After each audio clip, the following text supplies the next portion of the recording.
disrupted. America that I thought weird thing to happen. Hello, one and all. Welcome to this edition of Kitz Corner. Hope you're having a fantastic day so far. So we're continuing on our breakdown of what happened over the weekend on Twitter. This back and forth, this tirade of, Joe Rogan trying to get Peter Hotez to do a debate, which is something that everybody is demanding that we need to do, and one of the biggest things we need, especially at the start of this pandemic, but better late than never.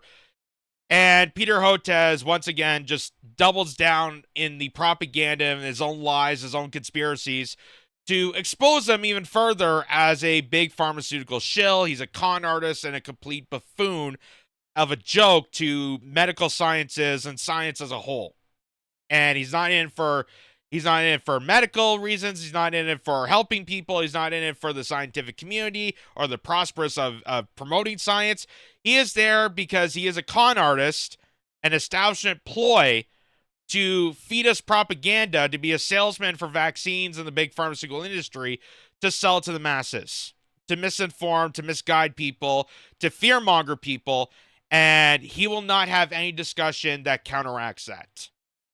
And that is why he is petrified of people like Robert F. Kennedy Jr., who is an environmental lawyer running for president, and he's petrified that in a polite conversation, civilized discussion, he's going to get exposed once again on the Joe Rogan podcast. So, just to remind people about this, I'm showing this again because this is a hilarious summary of what went down over the weekend. And it says, Peter Hotez, wow, RFK Jr. and Rogan were spreading dangerous misinformation. Joe Rogan comes back and says, show us what we have done wrong. Hotez says no. Joe says, why not? Elon Musk chimes in and says he knows he's wrong. Hotez says, well, I'm an expert. Joe Rogan says, okay, share your expertise. Hotez says, wow, you're all just a bunch of conspiracy theory fascists. So that's kind of what went down over the weekend. And we showed a bit in the last video here, but this continues on because he is nonstop about this. Nonstop of the fact that he got pressured by Joe Rogan to have a conversation, a discussion in a polite society, and offered him money to a charity of his choice. He feels threatened that his scientific expertise is being jeopardized. So, of course, he has to go on to someone like Mehdi Hasan, who he knows, Peter Hotez knows, that Mehdi's not going to do any pushback towards him. He's not going to counteract. He's not going to ask him to check his data or what's your proof of this, or do you have any real expertise, or how does the scientific community feel about this? There's no pushback to this guy. So, of course, he's going to go on MSNBC, and this is just after the back and forth with Joe Rogan, RFK Jr., and a bunch of other people, because the entire Twitter community sees this guy through, knows what a complete hack job, a phony, a coward, and a liar he is. But now he's going to double down on his own ridiculousness, because if he can't debate, he's never wrong, apparently. He now comes up with his own absurd conspiracy, trying to dismantle the supposed conspiracy theorists like RFK Jr., an environmental lawyer who's right up on the medical sciences of the vaccine. So take a look at this. RFK has contributed to a culture, a vaccine misinformation culture, that has led to the deaths, as you say, of hundreds of thousands of lives, and yet he's the one being celebrated by tech billionaires like Musk and Jack Dorsey, while you're being smeared and defamed. And I would say, I don't know if you've agreed to debate or not. My advice is not to, and people might find that surprising because I wrote a book about debate. But I just think there's a time and a place for a debate. I don't think a historian of World War II should debate a Holocaust denier. I just, that's my analogy here. Like, I don't think these debates between experts and cranks do anything other than elevate the cranks. So, Mehdi Hasan is comparing discussing the vaccines to Holocaust denial. He's saying that there's a time and place for debates, and I don't think you should debate someone about vaccines the same way you shouldn't debate someone about Holocaust denial. You shouldn't debate a flat earther. So that's why you can't debate anybody, because you can't debate the stupid people because you're never going to have to. And then he promotes his own book. Well, I wrote a book about debates, and I'm definitely correct on this. Take 2 seconds out of your day and go and Google the scientific method. The actual purpose of the scientific method requires debate, requires criticism. It requires that Peter Hotez proves himself. That's the whole idea of all this. The whole idea is to bring a consensus, bring context. So we have all the information laid out for people, and then they can figure out from all the information who is actually factually correct on this. Because then they can base their arguments based on evidence to prove that claim. And I didn't write a book on debates. I'm not a scientist. I just happen to know and read things. I knew about the scientific method growing up in grade school.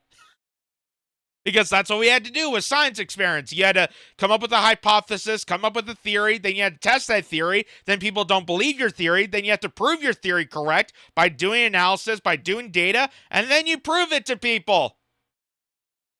What a crazy thing that is. But he's associating that to Holocaust denialism. The absurdity of this just, it bolters my mind. This is the most crack pipe insanity that could spew out of this guy's mouth. This goes mounds beyond anything that they claim RFK Jr. has ever said. Let's hear that again, because that's just absurd. You might find that surprising because I wrote a book about debate. But I just think there's a time and a place for a debate. I don't think a historian of World War II should debate a Holocaust denier. That's my analogy here. Like, I don't think these debates between experts and cranks do anything other than elevate the cranks. Well, you're absolutely right. I mean, there are certain things you debate. I understand what a debate about 18th century Enlightenment philosophy is, and debating Rousseau and Bishop Berkeley. I understand what political debates are. But in science, we don't typically do debates. What we do is we write scientific papers. We present our findings in front of a critical audience of our peers to solicit their input and And is that not a debate? You're presenting your findings, you're presenting your evidence, you're making an argument on the findings that you made, and you present that to the scientific community that's skeptical. That is a debate! Oh my God! How stupid is this guy? This is the national health doctor responsible for all of your health care in America. And he doesn't understand why scientists write papers and explain their findings. He doesn't understand how to actually be a scientist. Holy shit. How is this guy, I'm sorry, how does this guy have a PhD and an MD and claim to fame as a national advisor, and he's getting schooled right now by a podcaster in his basement on a shoestring budget? A late 20-something-year-old Canadian kid is schooling this guy.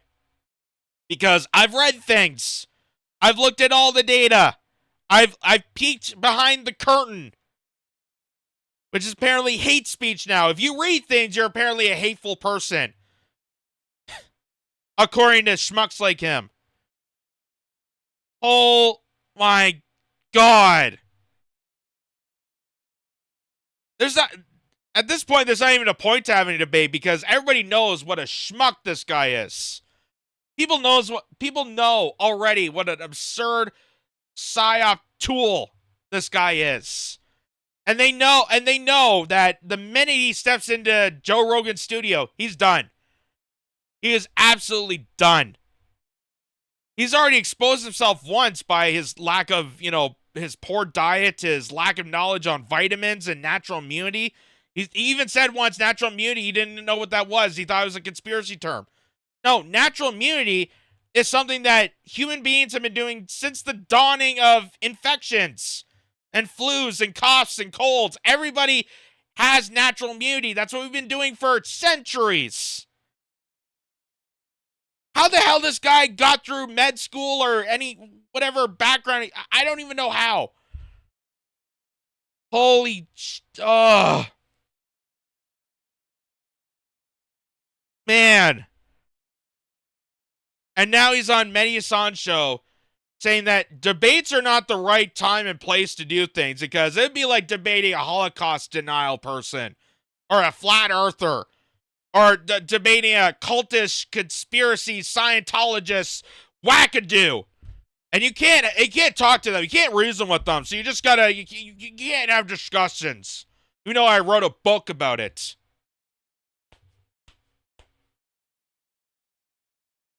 I don't know how anybody takes these people seriously. I don't know how anybody takes these quack jobs seriously at all. They're a joke. They're a complete joke. And people actually do take this seriously because the amount of people that are defending Peter Hotez is mind-boggling. Because while there's a lot of people that are saying, obviously this guy is a fraud, and he's a salesman. He's not a scientist. He's a salesman. It's obviously right in front of you. There's mass amounts of people that are defending him, saying that Joe Rogan and RFK Jr. and other people are vilifying him. How dare you? How dare you invite this guy to talk and explain himself? How dare you? You must be a hateful, spiteful person to allow such a conversation to exist. And one of those people is bourgeois billionaire, and Shark Tank host Mark Cuban. Mark Cuban, yes, Mark Cuban is defending Peter Hotez. So, just on that alone, just on that red flag, who do you want to believe more? RFK Jr., who has most of the scientific community,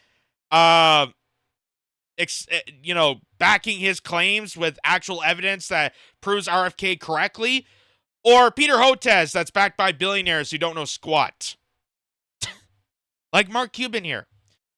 He goes on and says, way to talk in generalities, Joe. Not saying that there aren't a lot of fucked up things about pharma.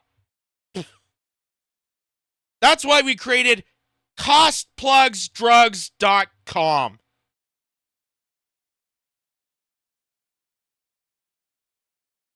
Are you kidding me? Are you kidding me?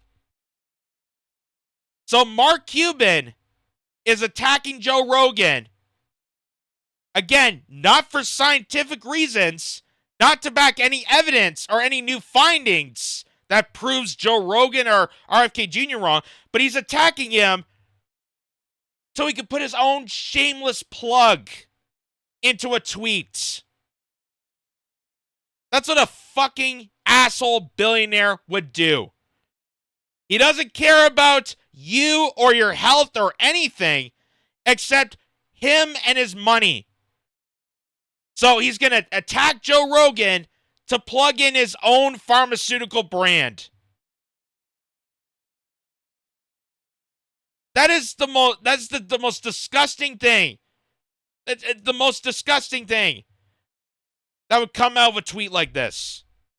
And of course it comes from a bourgeois billionaire like Mark Cuban, who knows nothing about medical sciences, knows nothing about the scientific community, has no evidence or backing claim on this, other than the fact that, hey, I create a drug company, so let's attack Joe Rogan so people come to my brand. My brand. Ah! What a fucking narcissist this guy is. Like, it makes Trump even better than this guy. This guy is worse than Trump.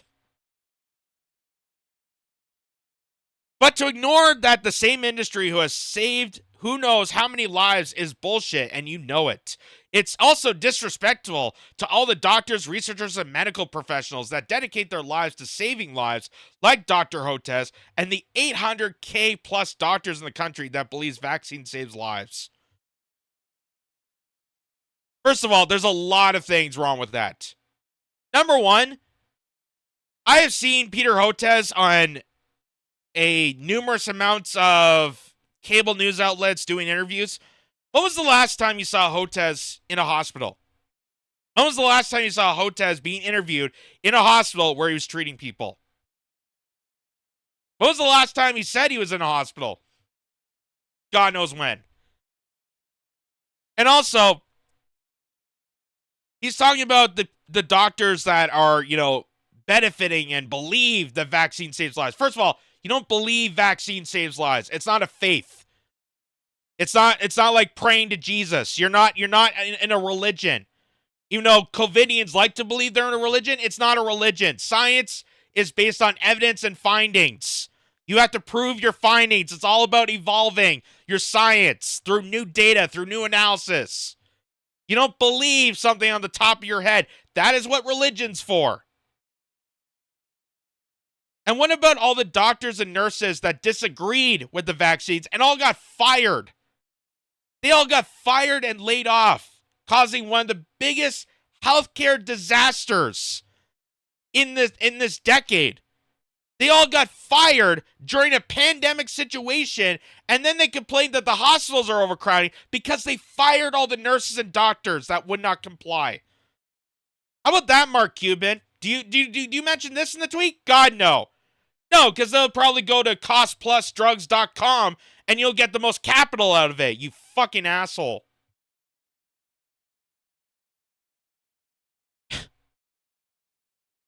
You aren't trying to find the ground truth on vaccines. If you were, you would bring on someone who focused on debating the issue, like the real truther. So, not a scientist, not a doctor, not Dr. Robert Malone who invented the technology, not Dr. Pierre Corey, not Dr. Peter McCullough, not people who've actually been published multiple times in medical journals that proves all this is complete stupidity. You're not gonna resort to those people, but no, you're gonna find another podcaster that agrees and aligns with your insanity.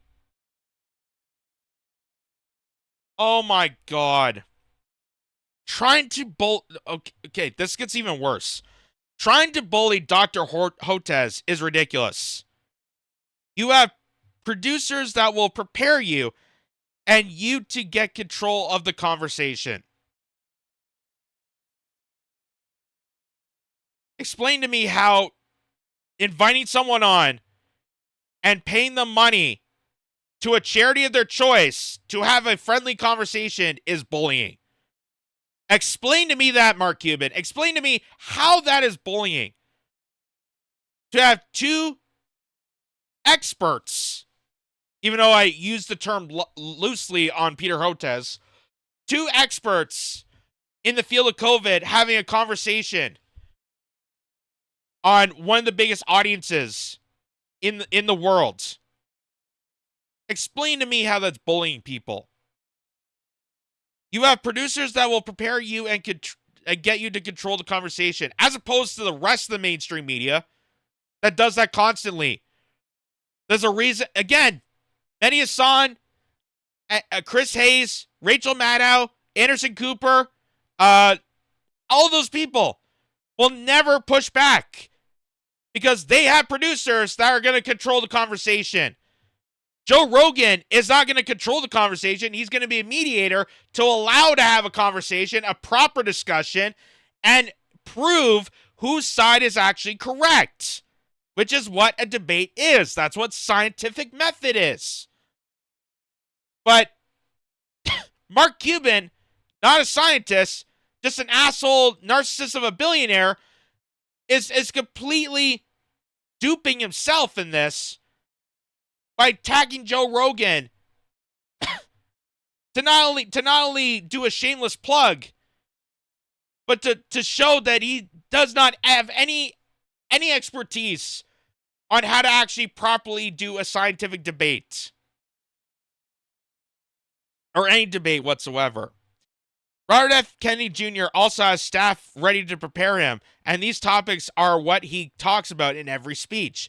You both do this on a daily basis. Dr. Hotez, who works every day to try to find ways to help people. Oh, for God's sakes.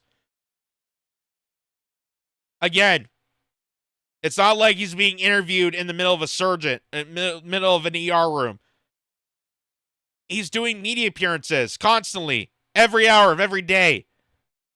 How, as opposed to the doctors and nurses that were actually treating people with COVID, were actually at the front lines, and then they got fired by management because they were told by pharmaceutical companies that are involved in healthcare in this country that they had to comply or get out. What about those people? Joe, you and Elon Musk's Twitter are the mainstream online media, and your platforms have become everything supposedly wrong with MSM. You are driven by self-interest, just like the MSM always have been accused of.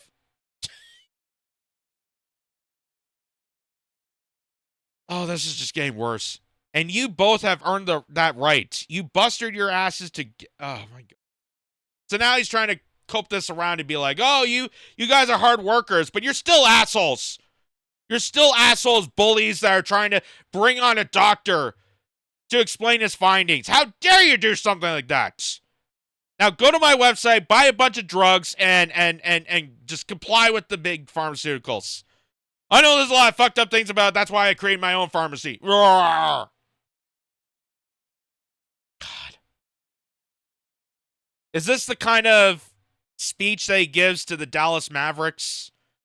That's the team he owns, right? The Dallas Mavericks. It's a basketball team. Is this the kind of coaching that he gives, the inspiration that he gives to, the sports teams that he owns? Like, you're a bunch of assholes. You're good players, but you're a bunch of assholes. So go along, shut up, don't bully people, and having a good, clean, fun play. Just go along with it and comply, or shut up.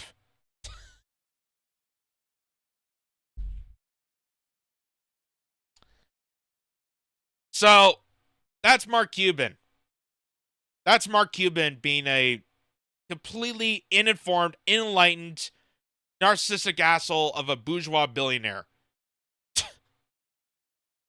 So then, Patrick Bet-David, who I enjoy his podcasts, who actually, it's the same as Joe Rogan, actually has interesting guests on and has a variety of different conversations. And he also has a lot of money himself. And he comes back and quotes Mark Cuban. He says, Joe trying to bully Dr. Hotez. And he's going to address what is wrong with it. And he says, millions of Americans. So this is he's pointing out the flaws in all this, the bullying aspect. Millions of Americans from all walks of life were bullied into taking the vaccine. Some forced, many coerced, many threatened to lose their jobs. Thousands of businesses went bankrupt. That is such an excellent point. Because people were forced into taking this experimental drug. Forced. Does Mark Cuban address that? No. But he thinks that having a debate, a discussion, is considered bullying, a form of harassment. Because the good doctor is too busy. He's saving lives. He has to be a hero. He's like Jesus. Only without the actual, not exchanging with money changers. He is a savant. Leave him alone. Jeez. Families were divided on the vaccine issue. Late night hosts doing skits dressed in syringes. Mayors of New York City offering free fries if you took the vaccine.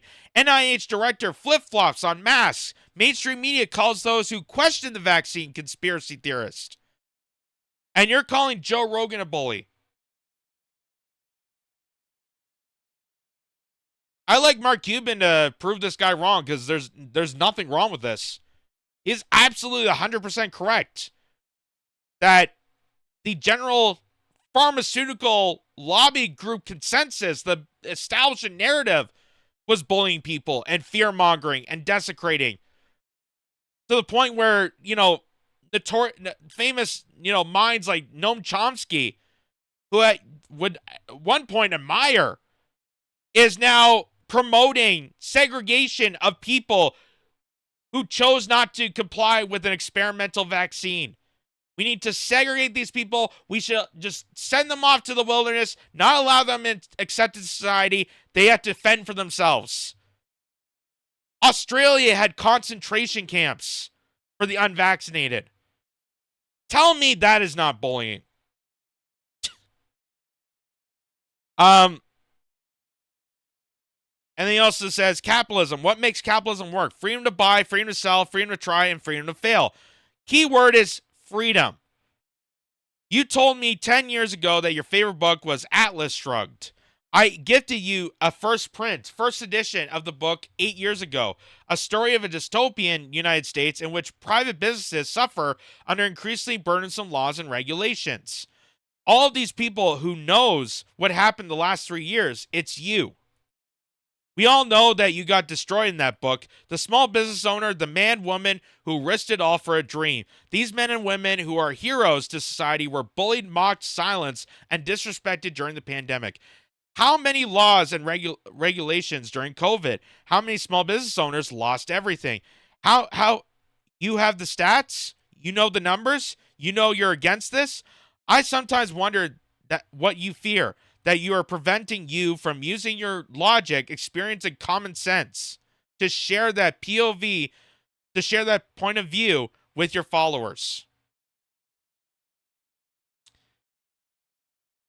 Now, the only thing I would disagree with Patrick Bet-David on is that this is the reason unfettered capitalism has led to this.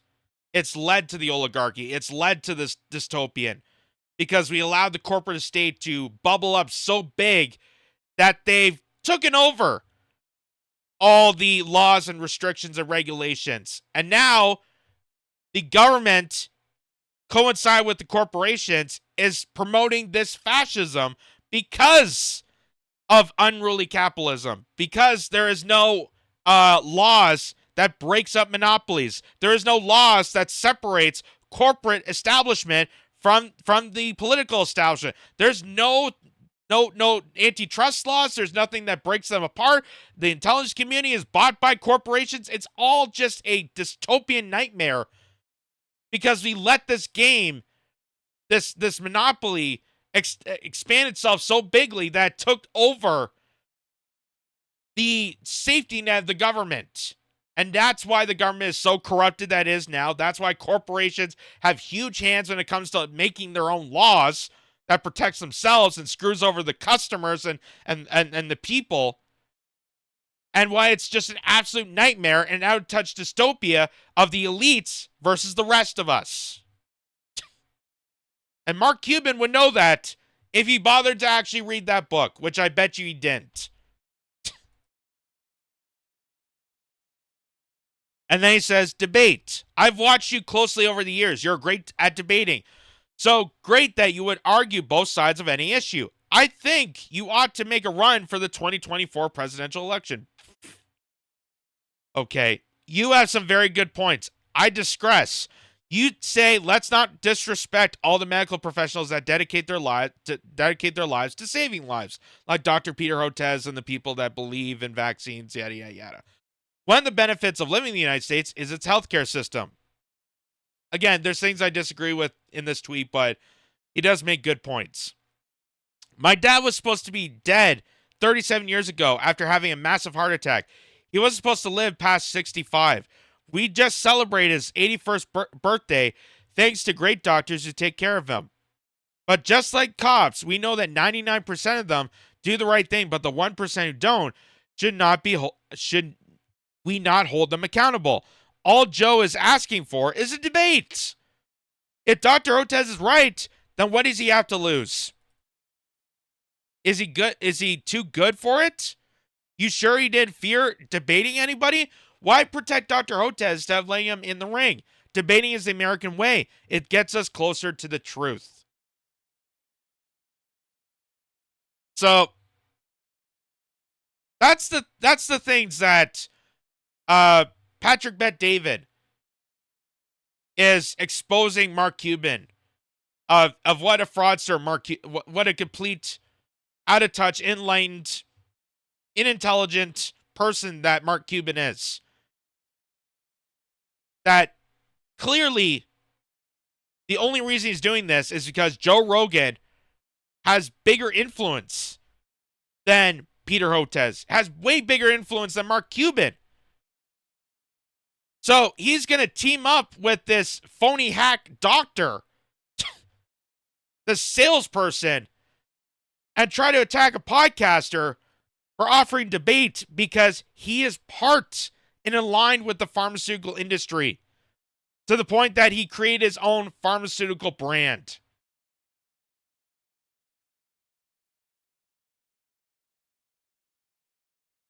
And Mark Cuban says that nobody wants this debate, that it's unacceptable. Well, as of June 18th, 9 a.m., the amount of people that donated and chipped in for this debate has reached 1.52 million people, or $1.52 million.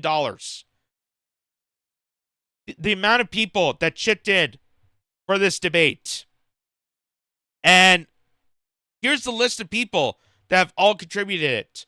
Joe Rogan, Patrick Bet-David, Tim Pool's podcast. I don't know any of the other ones here. But look at all of them. 500,000, 250,000, 150,000, 100,000, 50,000, 3,000, 1,000. So these are all the people that are chipping in because they know, their audience knows, that they are desperate for a proper discussion. And like Patrick Bet-David said, if he's absolutely right, and his theories are absolutely correct, as he proclaims on Mehdi Hassan's show, then he has nothing to lose. Then he can get this money, put it in a charity, and he can be victorious.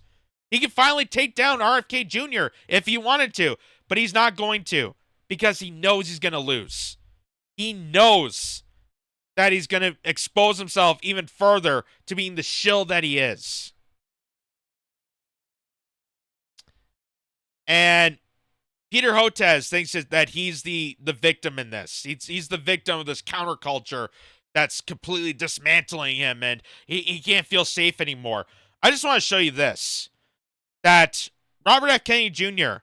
Has recently appeared on many different podcasts. He was on Mike Tyson's show a while ago. He was on Theo Vaughn. He was on Jordan B. Peterson's show, discussing about COVID, discussing about the CIA and his connections with the intelligence community and his uncle's death. And he was talking about a multitude of different things. He mentioned about Ukraine and how we need to end the proxy wars, how the intelligence community plays a part into these wars, how we need to, promote détente, how we need to promote diplomacy, we need to bring the troops home. So he's having thoughtful conversations on these podcasts. And Robert F. Kennedy Jr. says, "What do you think? Should social media platforms censor political candidates? My conversation with Jordan B. Peterson was deleted by YouTube. Luckily, you can watch me here on Twitter." And Jordan Peterson says, now YouTube has taken upon itself to actively interfere with a presidential election campaign. So, who's really the victim in this? And especially pointing at Mark Cuban at this, who's really the one getting bullied? Because RFK Jr., his entire campaign is trying to get smeared away. They're trying to whitewash his entire campaign and everything that he stands for, everything that he's trying to tell the general public by bullies of YouTube, bullies of the mainstream media, the bullies of the establishment, the intelligence communities that are bought into all these media outlets and big tech companies. Who are the real bullies of this? Who are the people that are really bullying and not allowing this conversation to happen? And the real victims there. Because Robert F. Kennedy Jr. running for president and having conversations, trying to promote his campaign on social media platforms, while social media platforms deliberately deleting and silencing the conversation, that's kind of interfering with a presidential campaign. They're trying to silence him out. The same way they tried to do with Bernie, the same thing they tried to do with Tulsi, the same thing they tried to do with any outsider force of the establishment. Anyone that doesn't comply with the status quo, the official one narrative. They try to silence, they try to smear, they try to attack, and they try to kick them out of acceptable society. Which is what they've been doing to Joe Rogan. They've done to RFK Jr. They've been trying to do with as many people as possible. With COVID, with Ukraine, with everything. Anything that questions the official authority, they try to smear and attack the people that are questioning the official narrative, not the narrative itself. Because politics has intertwined itself to become this ultimate fascist religion. That if you're not on the side of the politically correct, you're not on the side of the official narrative, you're a hateful, spiteful individual that should not be allowed in accepted society. So I asked Mark Cuban that.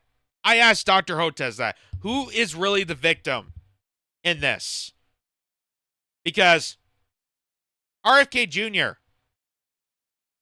has a lot on his plate, and he's trying to get a conversation across, and he's getting slammed 9 ways to Sunday. You get invited on every mainstream outlet to do a sales pitch, and one podcaster had the audacity to invite you onto a show to have a conversation with someone who's skeptical of your narrative and have a polite discussion, and you cower away from that. You not only cower away, but then you attack the podcaster further.